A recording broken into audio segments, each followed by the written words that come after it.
Hey everybody, I'm Tommy, and you are on the Lifeboat. It's great to see all of you. I'm not going to do the big hellos to everybody today. I apologize. I'm going to get into this as fast as I can and get into it. I'm doing another show a little bit later, and my head is not in the game. And maybe before I'm done with this, I'll tell you why. But my head's not in the game, and I apologize. It's going to be, I promise, but. If you've ever done anything like this, I worked as a public speaker for a long time.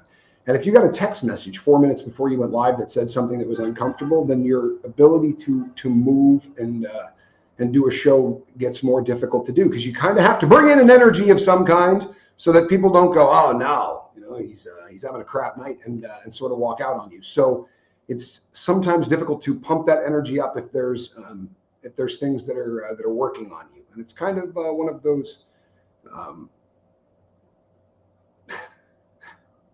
things. So Diddy's an idiot. I don't think I'm telling you anything that you don't know, right? This is something I think that the world probably has a handle on. If you watched a lot of the stuff that I did on Diddy in the beginning, we talked about Diageo liquor, right? This large behemoth of a company that makes more cash annually than a lot of the gross domestic products for nations on planet Earth. This is a monster, and ties to BlackRock. And there was a lot of conspiracy theories that were floating around about how everything that happened to Diddy happened because of the fact that this dude messed with the rich white folks at Diageo. That, however, whether true or not, certainly has gotten into the zeitgeist, so to speak. There's a lot of people that really believe that messing with big, powerful corporations when you're not doing well anyway is a pretty bad idea. He's now suing NBC. Speaking of making bad decisions, he's now going to sue NBC from inside prison. At a time when this man needs a little bit of good press, he is blaming everything that happened to him on big news corporations that painted him in a specific light. Like that damn video of him kicking Cassie Ventura in the head, punching the crap out of her, and then throwing a vase at her without his towel coming off. This is a guy that has had some practice beating up women. That's not something that you do the first time around and not have your towel go flying off in the hallway. He literally put a beat down on this woman and did it while wearing a towel. He is a guy that every action he does, he comes out and says, this didn't happen. He is saying to the press, there's no truth whatsoever to the allegations that he got caught drinking prison hooch. There absolutely is proof to the allegations that Diddy got caught drinking prison hooch. He lost 27 days of good time credits. We saw on the Bureau of Prisons website, you can go, even if you don't know the guy's name, you can just go in and put his register number. You can just go put in Sean Combs, and it's going to tell you there are not too many of them in the Bureau of Prisons. They'll tell you he's at Fort Dix, and it will show you his out date, right? That's what the fellas call it. That is the maximum time that you're going to serve if you do everything right. They calculate all of your good time credits, all of your work credits, all of the things that you can get pro forma. And what I mean by that is there's other things that the First Step Act put into place that will allow you to reduce your sentence if you go and do additional programming. One of those would be the residential drug and alcohol program, right? RDAP, they call it. Now, I had said from the beginning, there's no chance this guy's going to get through RDAP, and there's no chance that if he does get through RDAP, they're going to give him a year off of his sentence. So not being a smart guy, and certainly not being a dude that's been in the system before, Diddy goes in, and in the first week, he gets caught drinking. He also got caught making an unmonitored three-way call, which is a big deal. Did I see the Epstein news? Are you referring to the fact that they're going to release all of the files? I don't know which Epstein news you would be talking about. BT is back, but we will be covering Epstein within the next couple of days. I think it's fascinating. Yes, they passed yesterday. Only one person voted against it. It was almost unanimous. And there are a lot of people out there who are of the belief that that perhaps this was a trap. Like Trump let him just say all of the things. The reason he's not releasing this is because of this. The reason he's not releasing it. And then he goes, release all of it. Dump every bit of it. It leads you to wonder whether or not this is going to be worse for one party versus the other. I think it's going to be worse for the United States of America. I think that That doesn't mean I don't think they should release it. They should have released it before. But we're going to find out that the U.S. was complicit in this. And if you don't think I'm right on this, just real briefly, and I'll get back to Diddy. I've said this before, and I will continue to say it. If you are accused and you have 36 victims for sure that are willing to come to court, and literally hundreds of others, and the feds go, we're not going to prosecute, we're not going to take your land, and we're going to give you an immunity deal, not only for you, but for any co-conspirators, named or unnamed, people that are going to come along later. That's not a deal that a rich person gets. I know people go, that's because you had tons of money. No, you can use tons of money to get a sweetheart deal. You can't get a sweetheart deal for people that have yet to be named. That's the kind of thing they do when they want your name to disappear. This is what they do for spies. I think that he probably worked for the U.S. in some capacity at one time or another. He was knee deep in the Iran-Contra affair, and we never heard that. I've read book after book on the Iran-Contra affair, and none of it talks about him. He was, however, the person that he's been... This is the cat that moved all of the money for the arms dealer Adnan Khashoggi, who was instrumental in the buying and selling of arms. It's going to be tough on a lot of countries. Can they redact they can redact it to death. However, I don't know if you've ever done a FOIA, a Freedom of Information Act request. But if you do a FOIA request, you get, they will hit you with 10,000 pages, right? 15,000 pages of documents. Of them, 1,000 might be germane to what you're actually talking about. The rest of it is put in there as filler to make it look huge and to make it a lot more difficult to go through. There'll be a lot of stuff in there about who's investigating, how much they're paying for the pens for the investigation, where they're getting their, the camera equipment, stuff that we just don't need to know. FOIA doesn't narrow the stuff down to, all right, here's the meat. They make it so that it's very difficult to go through all of it.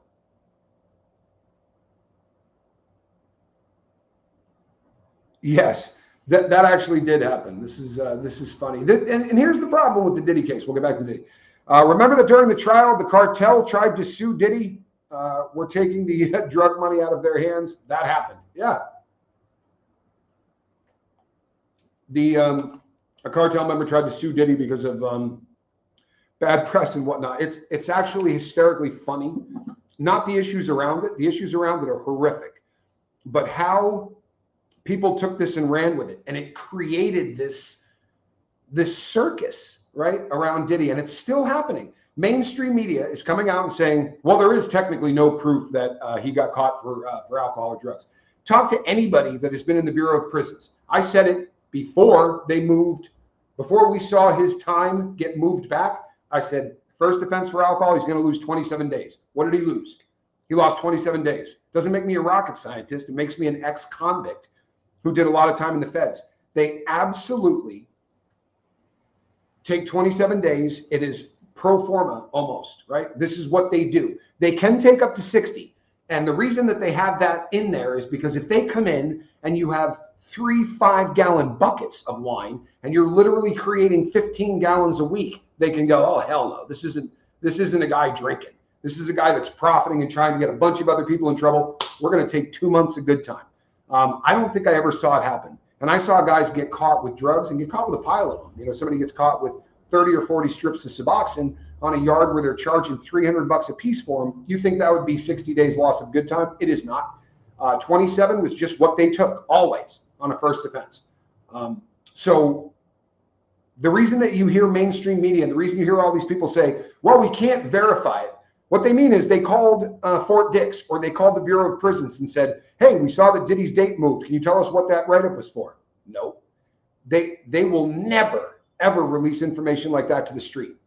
In theory, the picture of him standing on the yard where you saw him in a blue windbreaker standing around with the fellas wearing a watch cap, that kind of photo should never get leaked. Somebody would be in very deep trouble if they could trace that leak back to somebody that worked at the prisons. You're never supposed to take any of those pictures and have them disseminated to the public. That is a serious problem. So the misinformation is going to be incredible. I figured that once the Diddy trial was over, that we wouldn't see this kind of circus anymore. But I am getting as many emails as I used to about people that say, hey, man, you got to talk about this. This just happened with Diddy, like this lawsuit. I think that he has in his head, he's running a PR campaign. They released the stuff about how when he gets out, there's going to be a massive comeback. This is going to be a comeback tour like you've never seen. All of these things aren't making Diddy look better. They're making Diddy look worse. And the next time he goes to court, we have a guy right now, a music producer, who is suing him, saying he was sexually assaulted by him in California in the 2020s, which means that this is a case that is still, the statute of limitations would not have run out on this, right? The statute of limitation would carry further down the road. So this would, and LA has already, it was written, I think, in the LA Times, that the Special Victims Unit of the Los Angeles Police Department is absolutely investigating this as a legitimate thing that may have happened. They announced this within a couple of days of the 2-year anniversary of Cassie Ventura's lawsuit. This started with a lawsuit in Florida, right? And the authorities in Florida said, hey, this is still within the the time frame where this can be prosecuted. They reached out to the people in California. When he filed anonymously. Afterwards, he came out with his name. He is going to be doing this and doing it in for real and in real time. So we're going to maybe see another prosecution of Sean Combs. I'm not trying to be a tinfoil hat guy. I am a bit of a tinfoil hat guy, but I'm not trying to be right now. I'd be really concerned about LA doing anything. I think LA is probably one of the places on earth where if you got a checkbook, you can usually get out of trouble. The fact that that some of the investigations that have taken place in Los Angeles, going back to the RFK assassination, all of the stuff that happened out in California, it's a really broken system out there. But had this been pre Cassie Ventura, this might be different. But right now, the world is hating Sean Combs more than they did before he was prosecuted. At least, putting my finger in the air and taking the temperature of what's going on. A lot of the people that are reaching out to me, the level of vitriol in these people is really, really ugly. Let's see. And that one guy says that he has been messing with him since he was a child, and he's in prison now because of Sean Combs. The lawsuit says wild MK Ultra stuff. Are you talking about the gentleman that is in Michigan? Trying to think of what his name is. It'll hit me in a second. He filed an awful lot of paperwork. He won a lawsuit against Diddy for $105 million. It was almost instantly overturned. This guy got a hold of the ability to make stamps.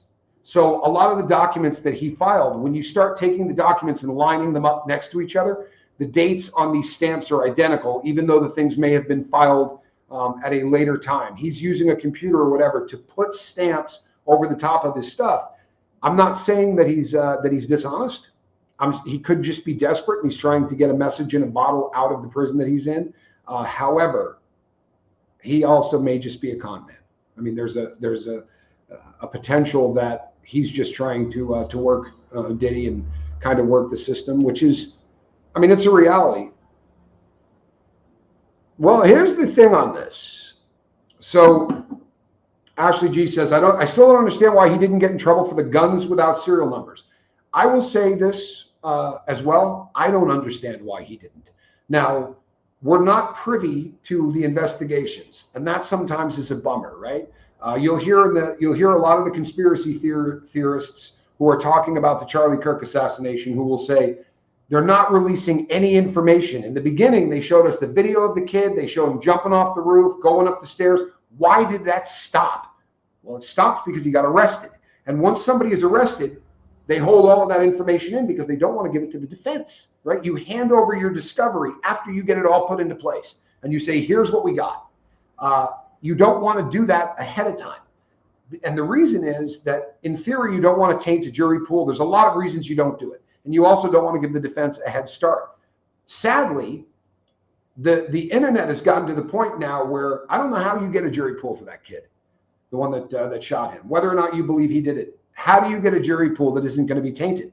Because there's a million videos out there of people showing somebody shooting a ballistics dummy in the head with a 30-06 so that you can see it explode and say, see, that would have happened to Charlie Kirk. Well, Charlie Kirk didn't get shot in the head, right? So you're not even comparing apples to oranges, but they're compelling as hell if you watch them. If you watch them, you start going, yeah, this is BS, man. They didn't shoot him. There had to be a guy on the grassy knoll. This doesn't make any sense. I know there's more than one guy suing Diddy who's in jail right now, suing him specifically for having him jailed because he was set up for a civil. Yeah, that's who we're talking about. And I can't think of the guy's name right now. It's an old age thing. It really is. So one of the reasons that you may not, so when they decide to go to court, they on a RICO charge, you're going to bring in prior bad acts, and there needs to be a certain number of them. They brought in arson. I'm guessing that something came back with those guns where they were able to tie them to somebody else, or his security people are taking the fall for it. These are just guesses. There's nothing on this I can verify. The only other option is this, that it wasn't a high enough priority for the ballistics teams at the Federal Bureau of Investigation. And what I mean by that is we have 50 states, and then we've got a bunch of non-states like Puerto Rico and like Guam, where if somebody shoots somebody, the FBI is going to take that gun and do ballistics tests on it. Derek Lee Cardello Smith, thank you. These tests are done in murder cases before they're done in cases where the gun wasn't even used. So in theory, they might still be trying to lift the serial numbers off of those guns. They're not going to charge him with a crime until they can identify the serial numbers. They almost 100 out of 100 times can do so. The serial numbers on guns are not etched in, they are pounded in. There is literally a device that goes wham and puts these numbers and stamps them really deeply into the gunmetal, into the steel. So if you try grinding that off, there are chemicals that they can put on there because that affects the steel way below where you grind it off.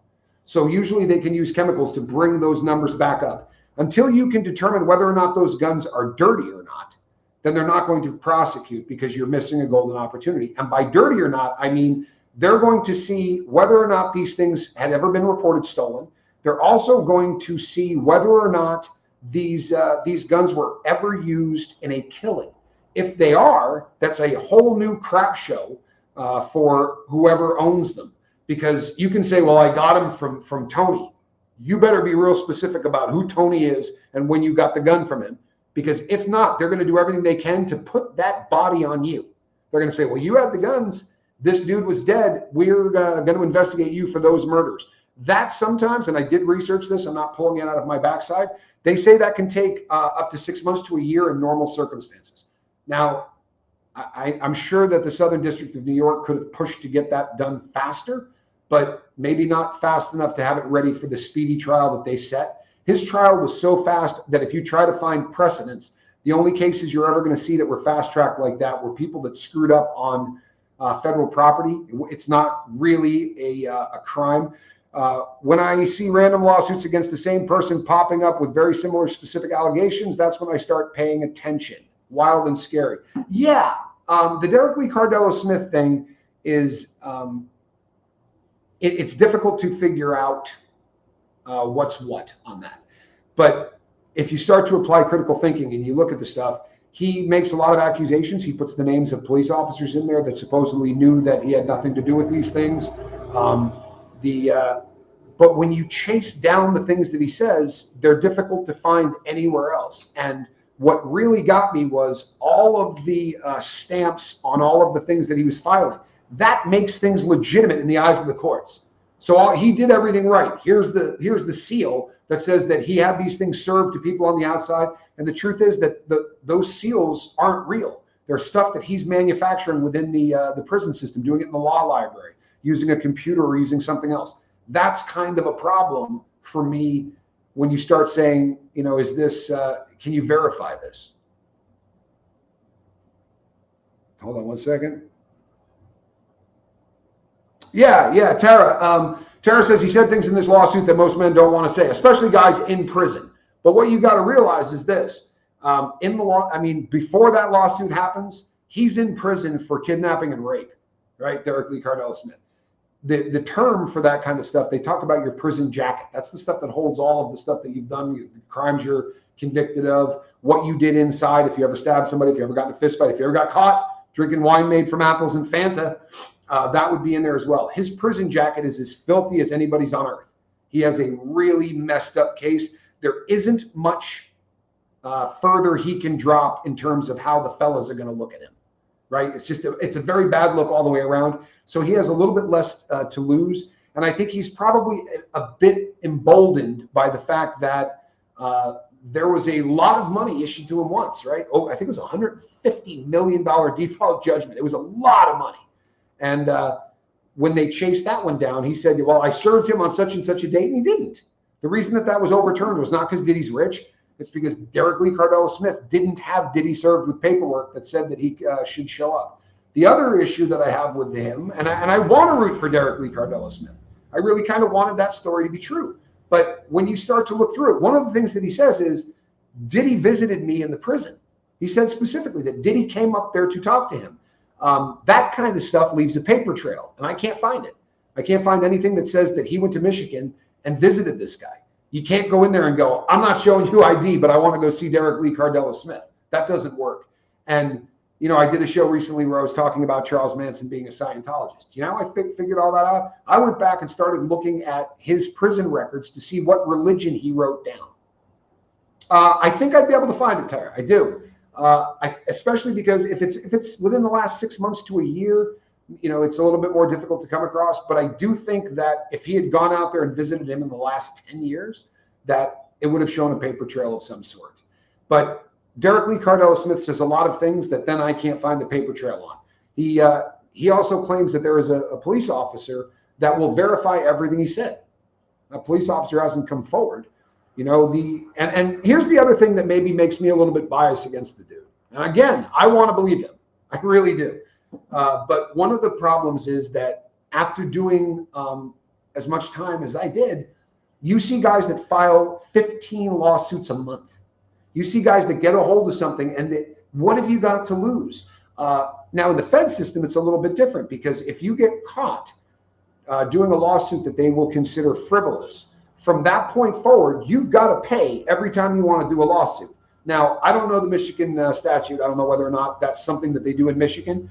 However, I don't think that Derek Lee Cardella Smith would have a problem coming up with $400 every time he tried to file, because there's enough people out there that think Sean Combs is the devil that they would be able to hook him up.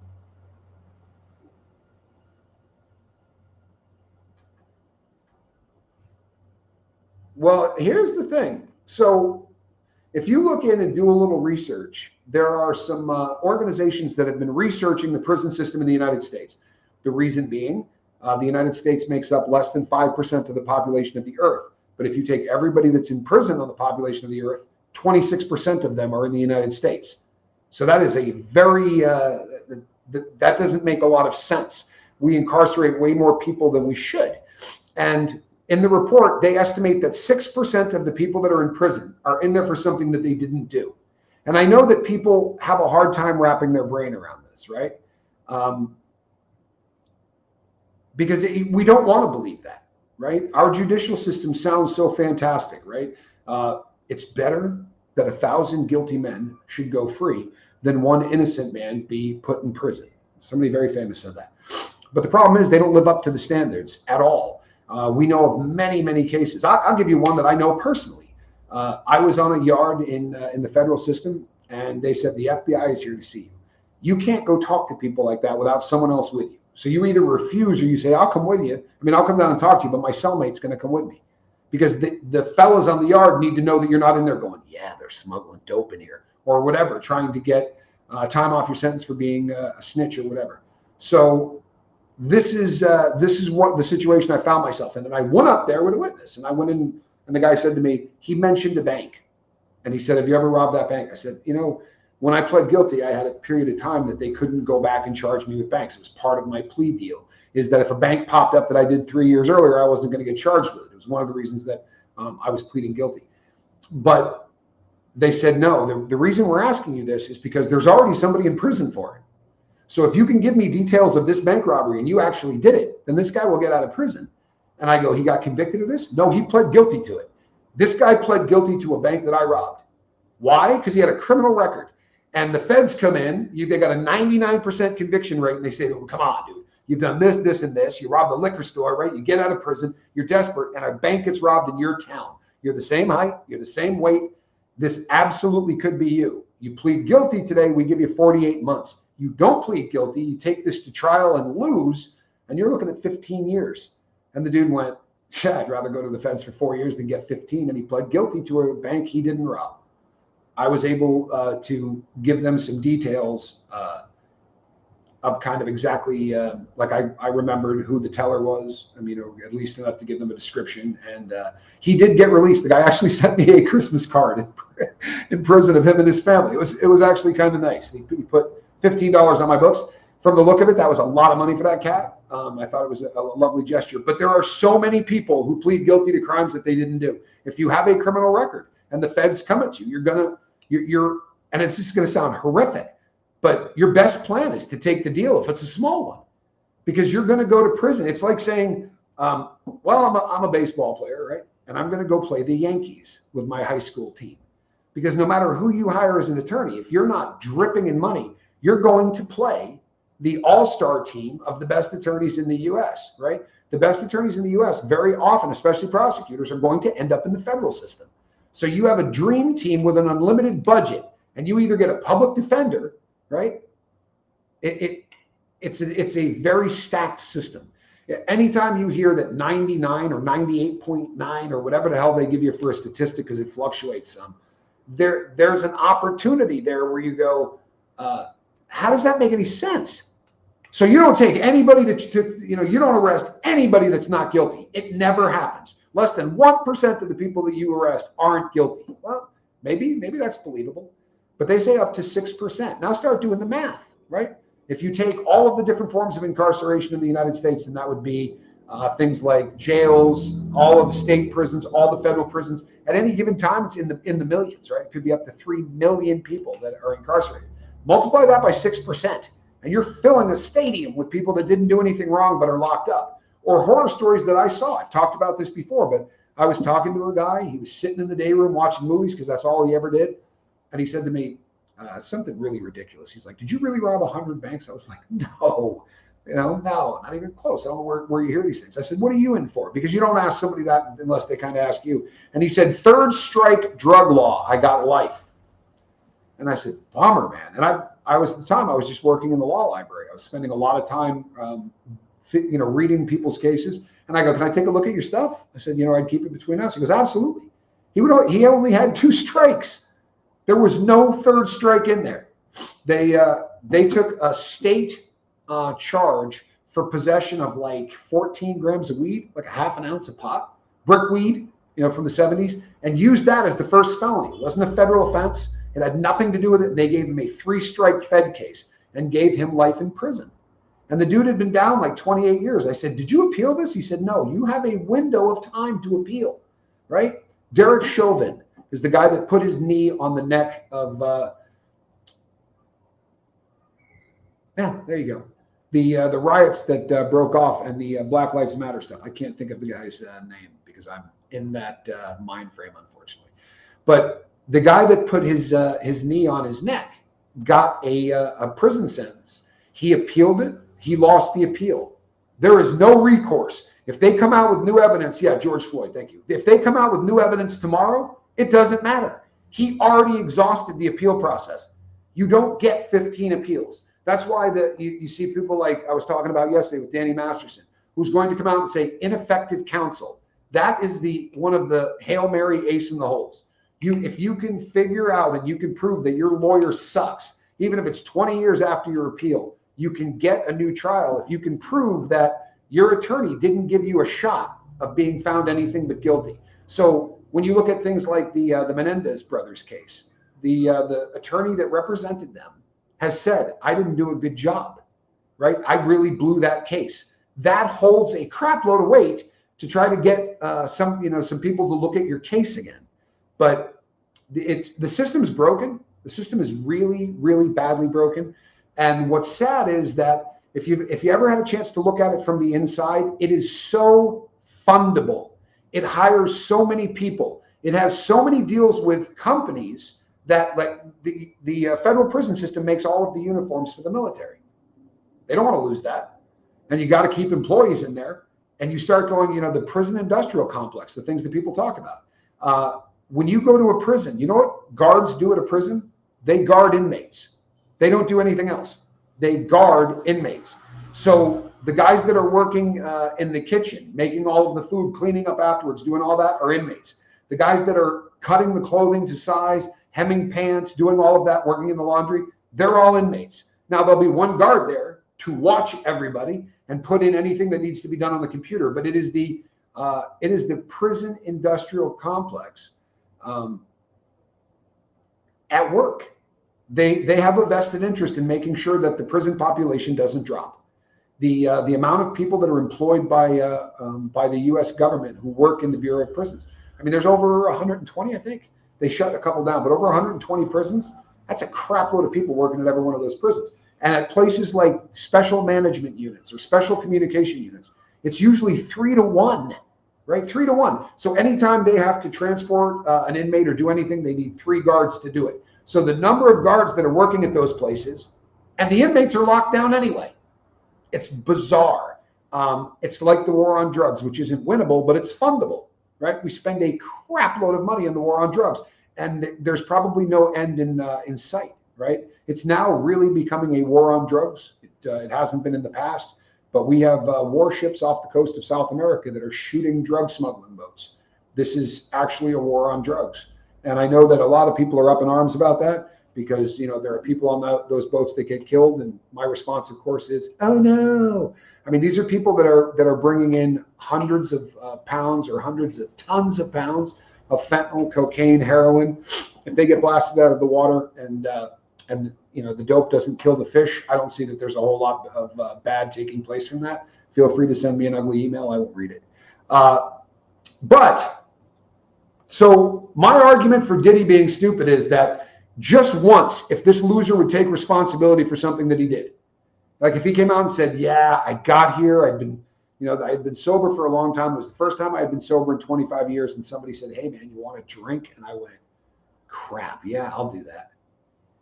But he never takes responsibility for anything until he's caught. And then he goes in and throws on the waterworks, right? We saw I was in a dark place. That was, you know, that made me sick to see that video. Didn't make you sick to do it, right? He beat Cassie Ventura and then denied it. Everything she said in that is a lie. And then somebody leaked the video, right? Who knows? But once that video was leaked, he came out with yeah, no, I did it. I was in a dark place. That was a bad time for me, but I'm going to be the best man that I can be. When they picked him up in New York, he flew to New York because he knew that he was going to be arrested. Those are Venezuelan boats. Absolutely. He knew that he was going to be arrested. So he flew to New York to be arrested. Now, his attorney said to him something along the lines of, yeah, you can walk in there, turn around, and then walk back out, right? That didn't work out that way. But when they raided his hotel room, big fat bag of 2C or Tucci as they call it, which is a drug that has everything in you could possibly imagine. It's a bathtub drug that is supposed to be a club drug, supposed to be something like ecstasy, and it does have enough meth in it to probably, you know, give you something like that. And then they'll use ketamine, they'll use all kinds of other stuff to give you that, you know, the euphoria and the weird head spinning kind of a thing. But he had a freak off going off in his hotel room as he's going to New York to turn himself in for the same kind of crimes. This isn't a guy that has ever learned a lesson. Lovejoy says exactly. People can have more empathy if he would take responsibility and try to change his ways. Yeah, but instead, he's behind bars going like this, right? And trying to influence people so that they will think a specific way about him and telling the whole world, I'm getting pardoned in 2026. I've said from the beginning, there's no chance this guy gets pardoned. Since then, he's become a bigger asshole. Now there really is no chance he's going to get pardoned. And if he does, then the Republican Party is going to have a very difficult time ever getting elected again, because there just isn't any reason to pardon this man. You pardon people because you feel like the time that they were given was way longer than they should have got, or even commute a sentence, right? You feel like the time that they give was way, way too long. Or it's just simply an injustice. They're not guilty. He is a bad criminal in that way. No heart. Terry, you're right. You're right. And nobody believes it. If you go into court and you go, I screwed this up, and I'll tell you the people that I hurt and why this upsets me that I did it. While that's going on and he's going in, he made a video. He had his legal team make a promotional video for what a great guy he is, showing the get out the boat stuff, showing him handing food out to the poor, playing with kids, right? Bad form. Bad form. What you do is you go in at your sentencing and you don't say, hey, I'm a great guy. You say, hey, I'm a scumbag and I hurt these victims. Now, there are people out there that don't believe that, but are smart enough to go in and do it anyway. This guy's an idiot. He goes into court and says, Your Honor, I got a speaking engagement in Florida in 8 days. Can we get this wrapped up? The entitlement and the hubris that this guy has displayed through his entire life is on 5 times larger display since he got sent to prison. Is that the same thing as pink Coke? It is. There just doesn't happen to be any Coke in it. Or if there is, very little. Most batches that they catch don't actually have any cocaine in it. It's usually speed and something else to give you that kind of euphoric buzz. People will often say that they mix speed with opioids. Not in any of the batches, large batches that have been caught. I've done a deep dive on those. I never did the 2C thing. It wasn't around when I was still partying. But there was always a whole host of alphabet drugs. Furanone dihydro, FDH. They're all just letter drugs, right? That people make. There are chemists out there every day trying to make something else that's going to get you high. Very often they are methyl based. So there's going to be an amphetamine or methamphetamine, but it's going to have that in there because it's going to, give you make you want to go to the club and hear the phone music. Then they're going to mix it with something that's going to give you that touchy feely sensory kind of stuff. The gold standard is the MDMA, right? Ecstasy is the drug that they're trying to copy and knock off. Ecstasy is a little bit harder to make because when it was really gaining in popularity, the government took one of the chemicals and just made it impossible to get. Like if you had a manufacturing facility that made that chemical, they came in and said, your business is worth about $10 million. Here's a check for $10 million. We'll be making sure that this is taken care of. And it's made it more difficult to make it in the U.S. So it has to come in from other countries. And then the price, once you bring it across borders, usually goes through the roof. The exception to that being fentanyl, right? Every other drug, right? Every other drug. Once you bring that across the border, cocaine is still expensive. It never bottomed out. There are places in the United States that are paying 50 cents for a pill that can kill you. I'm telling you, that's an odd thing to me. Again, just the smell test and critical thinking. 50 cents. What's the profit margin on a 50-cent pill? If you're selling that at the bottom, you realize that everybody that touches it along the way has to make some money. So somebody who's bringing it across the border makes what, 10 to 20 cents to smuggle it across the border? Then you got to get it from the border to Seattle, right? Philadelphia, up in Kensington, New York City, and you're going to smuggle it from there all the way up the eastern seaboard across 13 states or whatever and make what, 5 cents a pill?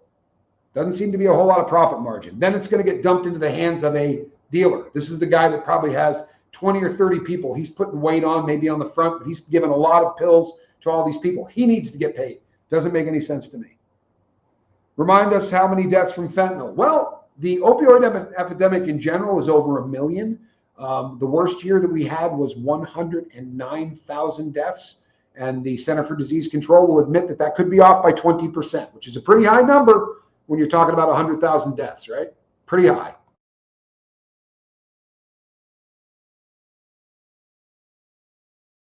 I have had allergies so bad. I have been blowing my nose so constantly that I have almost a never-ending, like I'm just so raw that I've actually got blood coming out of one of my nostrils, which is a bummer because it's been happening now for about 2 days.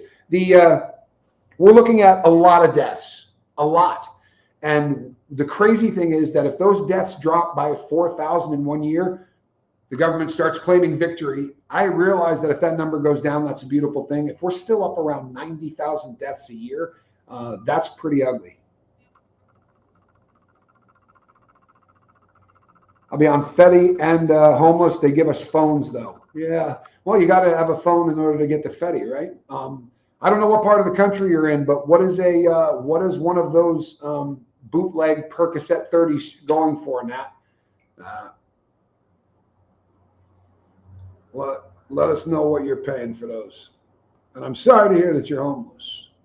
That drug is one of the nastiest on planet Earth. Here's the good news. I don't care what part of the country you're in. You hear people say, you know what, there's no help for us. There's help everywhere. There's help everywhere. There's so much money in the budget for intervention for people who say, I don't want to do this anymore.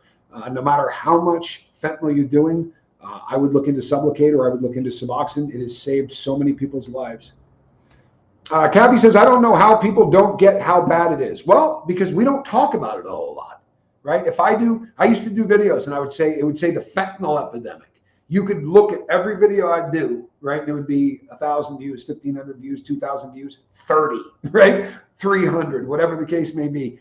They don't push it. 50 cents for a banger and $1 for trank. Oh boy. Yeah, please don't do the trank. Please don't do the trank. The difference between, so the banger would be, in theory, just fentanyl. Now, that may or may not be the truth, right? Because they do have a vested interest in putting a little bit of something to give it legs, as the users will say. What that means is how long you're going to go before you need a fix again, before the withdrawal symptoms start to kick in, right? But trank is a drug that is made up of one of two opioids, right? Fentanyl or the nitazines, iso or phytonitazine, which is actually stronger and way cheaper to make. So a lot of the stuff that people are doing these days that they call fentanyl is actually nitazines. And this is terrifying because they don't test for nitazines yet. So if somebody overdoses, but the only thing they got in their system are nits, then no one's going to know they overdosed, and they're not going to be a part of the statistic. You know, they could say that it was respiratory failure. You have to specifically be looking for that because it is a very different kind of substance. But they mix one of those two opioids with a tranquilizer, and the tranquilizer that is most often used is called xylazine. Xylazine is a drug that was made for bovine and equine use, right? That would be cows and horses. This is a tranquilizer that will knock out a horse or a cow. This is not anything that should be going into a human being, but it's easier for people to get, or was, probably until recently, where they started to figure out how much trank is on the street. But that was easy to get because it more often than not is used for by veterinarians. And your dog usually doesn't need a prescription for something. Your horse doesn't need a prescription for something. So, and I'm not being disrespectful to anybody in that industry. I promise you I'm not. But they're more susceptible to two things than would be a pharmacist or a doctor. One is somebody laying 50 grand down and saying, I need a buttload of that stuff because they're not paid as much, right? It's kind of a labor of love kind of business. The other thing is very often they have it on premises, and the break-ins for it across the country got really, really bad. And this has happened with vets for as long as there's been vets. In fact, I don't know if you've ever seen cows licking those big square or rectangular blocks that are just made of salt, but they put ephedrine in the salt. God knows why. I guess a little bit of speed is good for horses or whatever. But when it got hard to get pills, guys would go and take those, and they would remove the ephedrine from the salt. It's amazing how resourceful people that want to make and do dope will get if they put that into anything else. Like, I used to be blown away by people who were like, yeah, I just blew off a batch of meth. And you just look at this cat and go, and I guarantee you they got a D in biology class and in chemistry class, if they went at all. But, when you attach money to it, it's the black market is the problem. Honestly, that's what the problem is. And I didn't feel this way in the beginning, but when you create a market like we have in the United States, people are willing to die to make that kind of money. If you can buy something for $1 in one country, smuggle it across the border, and sell it for 100 in another country, right? Or even 50, they're going to take that risk, especially if the country they're smuggling from, the median income is $300 to $500 a month American. Those people are going to take the risk because they believe this is their only shot at moving up. There isn't a lot of opportunity. We create that. And then we get angry at the countries that smuggle the stuff. But the United States is the biggest consumer of every drug out there, like no other place on earth. Americans feel the need to change their consciousness, right? We lead the world in abuse. We lead the world in addiction. We are a drug country. It's amazing because you would think that the more prosperous a nation, the less that we would feel like we need to escape that prosperity.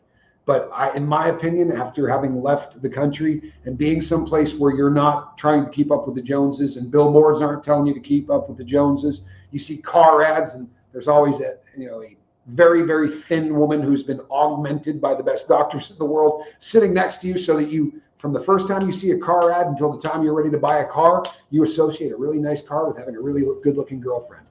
The things that we do through advertising would absolutely make you sick. And I'm doing a show on this coming up. There's an advertising firm that brought you some incredible things. Do you know that the government of the United States has hired advertising agencies to help them talk American people into wars?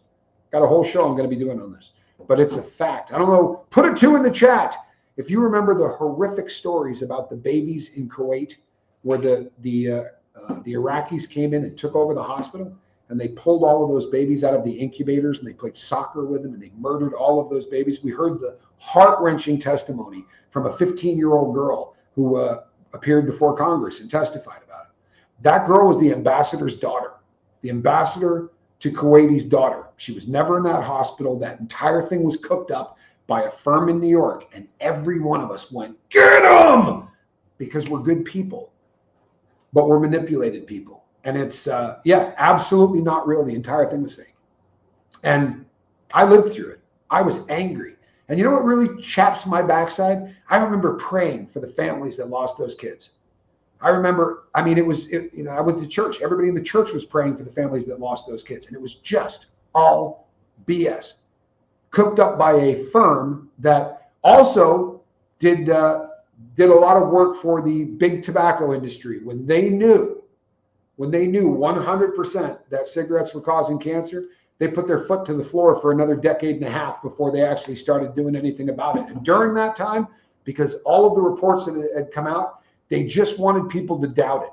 And they came up with an ad campaign that said, yeah, maybe, or maybe they're wrong, kind of a thing. But we'll talk about that on a show that I have upcoming. Yesterday, at the end of my show, I talked about me insulating myself a bit from the audience. And a lot of the feedback I got was fantastic. But I would like to give you an illustration. I had a cellmate in a lockdown unit. I was in a special management unit. And when the guy came in, he went, "I talk a lot." This dude didn't stop talking. I mean, ever. And I was reading books. And it's very difficult to try to read a book while someone's talking. Your brain, doesn't do two things well at the same time. So I either ignored him and just did the and then he'd say, "Well, answer it." And I was like, so I said to him, "No disrespect, man, but I'm trying to read, right? And there are times I kind of need, I get it, man. I get it. You don't have to drop a house on me, dude. I'll stop talking. Nothing I hate worse than somebody that won't shut their mouth. I will stop talking. I promise you, man. You're not going to hear me do that." Total silence. And I'm going, "Dude, you're talking." He literally couldn't stop. And there are people that can't stop. There are people that can't respect, and there are people that are just going to continue to sort of demand that I'm a part of their lives. And I probably am somewhat to blame, because for a long time I was a part of so many people's lives. I don't have the brain pan for it anymore. If you've been watching The Lifeboat for a long time, there aren't too many shows where I go, "What the hell is that guy's name now?" It happens all the time, because I can't just recall things the way that I used to. I don't have the snap that I used to. And I have finally gotten to a point where I like doing this again. I really am having fun again. And for a long time I wasn't. But the part of this that I love is this. This is the part that I love. And I can't be the person that I was. And I really hope that everybody will respect that, because if you don't, then I have to block you. And then I end up, people go, "What the heck did you block him for?" I don't want to be that dude, right? So I just would ask that you kind of respect it. And my shows are going to get longer. It's not going to be longer tonight, but I will be doing longer shows. I'm adjusting my time slots so that I can do that. Bugs Bunny had a cartoon with gangsters that had that bit. Yes. Wouldn't surprise me. There was a couple, I think there's a movie or two that did it. I wore myself out. I wore myself out trying to help too many people. I wore myself out spending a lot of time on the phone with a lot of people sending a lot of emails. I used to hold up the phone and show you, but over the course of a year, I get tens of thousands of emails. I have had months where I get 3,300. 3,300 emails in a month is almost impossible to try to interact with. And then I could do it in the beginning because I could have 50 people going on and I could remember what was going on in all 50 people's lives. I can't do that anymore. I can't do that with 3 people anymore. Right? It's the best I can hope for is to stay up and with my girlfriend and my cats. It's now I will tell you something. I was gonna clickbait the crap out of this, but it's not a kind thing to do to the people here. But I was gonna do a show called "Is Tommy Back on the Needle?" I am going to be starting testosterone replacement therapy because some of the science behind that says that it will help the brain pan a little. That may help with some of the stuff that I'm going through that isn't necessarily directly result of traumatic brain injury, but the stuff that is just old age related. I'm going to be doing some testosterone replacement therapy. So technically I will be using a needle, very different kind of needle, but I'm taking some action that is hopefully going to restore me back to some level where my cognitive impairment will be a little bit less. Yeah, like they say on the plane, put your mask on first. I'm trying to, and it's an important thing to me that I can continue to do this. I think I got stuff to say still, and even watching people that do content where they're talking about Diddy and they bring on these experts who are fantastic, right? They're as eloquent to beat hell, but they'll go, yeah, there's no telling if 27 days is going to come back to an alcohol shot. Bull crap, right? Maybe you were in the feds, but you didn't get in trouble because I was at Victorville, and every day somebody went to the disciplinary hearing office for drinking. I was in a place where if you got drunk, they took you to a drunk tank for 8 hours and brought you back to the unit. And then you would listen for your name on the loudspeaker to go to DHO, and you go, crap, right in the middle of a softball game. I got to go to DHO. It's a wrap. I got to go up there. So you go up to the disciplinary hearing officer to find out that 27 days, that is what everybody loses the first time. But I feel like I can still bring a perspective, and there are things that I can still weigh in on that I think people want to hear. But this is the way I got to do it. I appreciate the heck out of you. If I were you, I would head over to the other channel. I think it would be, I think that you'll enjoy it tonight. It is the channel formerly known as Cults and Crims. You should head over there. I don't think it's called that anymore. I am Tommy. People, thank you for your patience with me. I'm trying. I promise you I am. And I'm having a pretty good time again, which is usually a good sign. I hope that everyone will let me continue to do that. Between now and the next time I see you, put a little love in your heart. I'm Tommy. I'll see you over on the artist formerly known as Cults and Crims show. Have a great night, everybody. Love you.